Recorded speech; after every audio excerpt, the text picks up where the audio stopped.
Hello दोस्तों, स्वागत है आपका आपके ही चैनल फार्मेसी नॉलेज में। आज हम एक इम्पोर्टेंट टॉपिक स्टार्ट करेंगे जिसका नाम है डायूरेटिक्स। आज के इस वीडियो में हम जानेंगे डायूरेटिक्स के बेसिक इंट्रोडक्शन एंड उसके क्लासिफिकेशन के बारे में।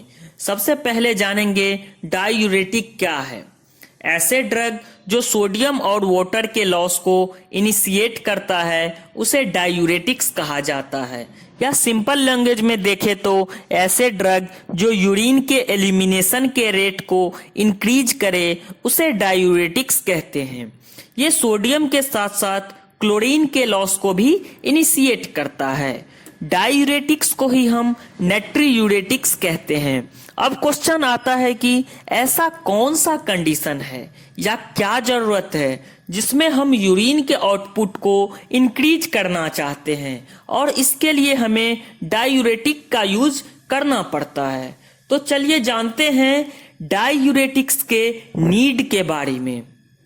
आपने सुना होगा hypertension, congestive heart failure, nephrotic syndrome, angina pectoris, oedema जैसे कंडीशन के बारे में। इनके पीछे का कारण है कि ये या तो आपके बॉडी में सोडियम क्लोराइड के बढ़ने की वजह से, या आपके ब्लड के वॉल्यूम के बढ़ने की वजह से, या तो किसी फ्लूइड के किसी बॉडी पार्ट में एक्यूमुलेट होने की वजह से बढ़ रहे हैं, या इस तरह के सीवियर कॉम्प्लिकेशन जनरेट हो रहे हैं। अगर हम इनका फिल्ट्रेशन के रेट को बढ़ा दें या कोई ड्रग यूज करके हम इसके एलिमिनेशन के रेट को बढ़ा दें तो ये हमारे बॉडी से यूरिन के द्वारा इजीली पास आउट होता रहेगा, जिससे बहुत सारे सीवियर कॉम्प्लिकेशन या प्रॉब्लम्स ठीक हो सकते हैं। और इसके लिए हम यूज करते हैं डायूरेटिक्स का। आपने देखा होगा हाइपरटेंशन के केस में सोडियम क्लोराइड का लेवल इंक्रीज हो जाता है जिससे कि ब्लड प्रेशर इंक्रीज होता है। अगर हम डायूरेटिक्स का यूज करते हैं तो यूरिन के थ्रू वाटर और सोडियम क्लोराइड एलिमिनेट होगा और इस तरह से हम ब्लड प्रेशर को कंट्रोल कर सकते हैं। ओडेमा के केस में भी फ्लूइड का एक्यूमुलेशन होने लगता है ऑस्मोटिक प्रेशर के इम्बैलेंस होने की वजह से। अगर हम डायूरेटिक्स के थ्रू ब्लड के वॉल्यूम को कम करें तो ये ओडेमा जैसे कंडीशन को भी ठीक कर सकता है। एंजाइना पेक्टोरिस के केस में भी ये कार्डियक वर्कलोड को कम करता है, इसलिए इस केस में भी हम डायूरेटिक्स का यूज करते हैं। कुछ और इंपॉर्टेंट नोट्स की बात करें तो डायूरेटिक्स यूरिन में सोडियम आयंस के आउटपुट को इंक्रीज करता है। इसके साथ ही ये सॉल्ट एंड वाटर के एक्सक्रीशन को भी इंक्रीज करता है जिससे कि हमारे बॉडी में ऑस्मोटिक बैलेंस बना रहे। और ये प्रोसेस होता है किडनी के द्वारा जो सोडियम आयन के सेलेक्टिव रीअब्जॉर्प्शन को इनहिबिट करता है। और डायूरेटिक्स का मेन मैकेनिज्म ऑफ एक्शन इसी पे टिका है।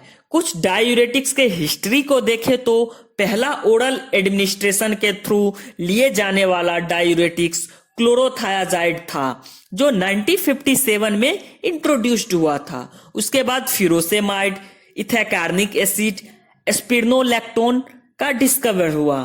अब बात करें हम डायूरेटिक्स के क्लासिफिकेशन के बारे में तो हमने इनके पोटेंसी और इनके साइट ऑफ एक्शन के बेसिस पे क्लासिफाई किया है। पोटेंसी मींस ये कितने अच्छे तरीके से ये कैसे अपना इफेक्ट शो करता है। तो पहला क्लास है वीक डायूरेटिक्स। नाम से ही पता चलता है ये अपना इफेक्ट अच्छे तरीके से शो नहीं करेगा, इनका पोटेंसी लो है।